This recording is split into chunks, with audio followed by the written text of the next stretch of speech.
Nih listener, tantangan dalam dunia usaha adalah tetap eksis, bahkan bisa berkembang lebih jauh ya. Kita lihat ya di era-era yang dulu, beberapa macam produk yang sangat eksis ternyata mengalami kemunduran dalam usaha. Pengen tahu juga ini Pak Christian sebagai seorang konsultan, kenapa itu bisa terjadi Pak?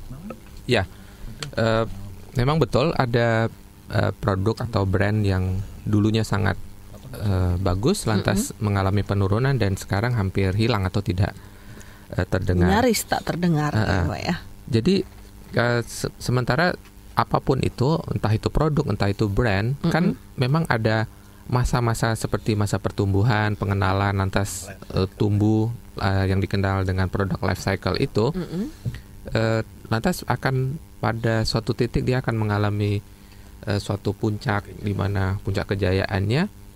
Nah pada saat itu banyak pengusaha yang lengah ketika menghadapi suatu kepastian bahwa akan terjadi penurunan. Maka yang harus dilakukan oleh pelaku bisnis atau pengusaha itu adalah menjaga agar produknya mudah kembali. Nah itu yang kita kenal dengan tindakan-tindakan untuk membuat produk itu remaja kembali. Karena kalau kita biarkan, suatu kepastian akan terjadi penurunan, kejenuhan pasar, penurunan permintaan dan sebagainya. Sehingga wajib bagi pengusaha untuk menjaga tetap muda. Yang harus dilakukan adalah inovasi. Inovasi ya. Ya, jangan berhenti. Karena begitu kita berhenti, penurunan itu akan menjadi kepastian, keniscayaan. Iya. Termasuk dalam pelayanan ya Pak ya. Nah, dalam hal apapun sebenarnya kita butuh inovasi. Dalam hal pelayanan juga begitu. Kan ada bisnis-bisnis yang memang fokus di dalam hal pelayanan. Kalau itu tidak diremajakan, maka akan terjadi penurunan. Karena sebenarnya pasar terus berubah, permintaan konsumen makin meningkat, sehingga kewajiban kita untuk menjaga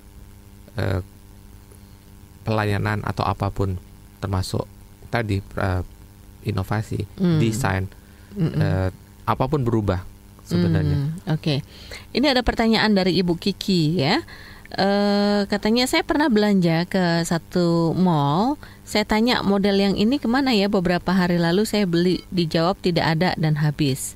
Tapi ternyata setelah saya cari barang tersebut masih ada. Ini SPG-nya yang kurang pengetahuan atau gimana ya katanya? Nah itu seperti yang barusan kita sampaikan tadi, tidak hanya produk yang perlu dijaga, pelayanan pun harus dijaga kualitasnya, ya kan? Memang kejadian seperti yang barusan dialami oleh Ibu Kiki itu memang kejadian yang umum terjadi. Kebanyakan karena SPG-nya tidak tahu produk, ya kan? Jadi dia mau gampang, simpel, udah yang lain aja lebu modelnya. Mau gampang asal jawab aja kan. Produk ini daripada dia susah cari, dia bilang aja sudah nggak ada. Nah, tetapi kan dampaknya menjadi sangat buruk ketika konsumen masih insist ya, masih bertekad mencari dan menemukan. Itu kan jadi buruk sekali dampaknya kepada penjual. Iya. Jadi seolah-olah pembohongan atau pembiaran atau ketidakpedulian, persisnya. Ketidakpedulian ya, betul ya. Nah, kalau Bu Umdah sendiri gimana? Punya SPG khusus? Kalau di Batik Chandrawela itu ada SPG saya itu sudah selama kurang lebih ada 15 tahun mungkin. Jadi dia ada 3, kalau misalkan yang di Sarinah kan memang itu dari SPG dari saya. Mungkin kalau dari Citos kita serahkan ke Pak Lili ya. Kalau yang dari Sarinah ini itu ada 3 SPG dan dia memang sudah puluhan tahun ikut saya, jadi dia merasa memiliki dan menguasai. Kalau ada customer dia belanja itu merasa gimana bisa dia terus langsung borong mungkin gitu. Kalau perlu dipengaruhi untuk beli jenis yang lain. Iya betul. Memang pernah ada saking gitu semangatnya. ya. Saking semangatnya gitu ya. Diiriin oleh yang counter lain. Gimana Pak? Kadang-kadang diiriin oleh counter lain. Counter lain sampai bilang, loh kita kenapa sih SPG-nya Chandrawela kok ngotot kayak begitu gitu. Sampai bagaimana supaya batik itu bisa laku dengan baik, omsetnya bisa meningkat, itu sampai diiri oleh counter lain. Kenapa begitu? Ya karena memang sudah tidak dianggap sebagai SPG, tapi dianggap menjadi keluarga kami gitu. Kita memperlakukan semacam itu, akhirnya mereka seolah-olah itu barang mereka, sehingga dia ngotot bagaimana supaya omset ini menjadi baik. Oke. Ya. Oh ada bonus ya. Bonus penjualan. Kalau laku sekian per lembar ada berapa gitu ya. Persentase. Persentase. Itu menjadi perangsang nggak Mas Lili kalau untuk SPG? Jelas Mbak. Jadi seperti saya terapkan untuk karyawan saya yang di Galeri Jakarta.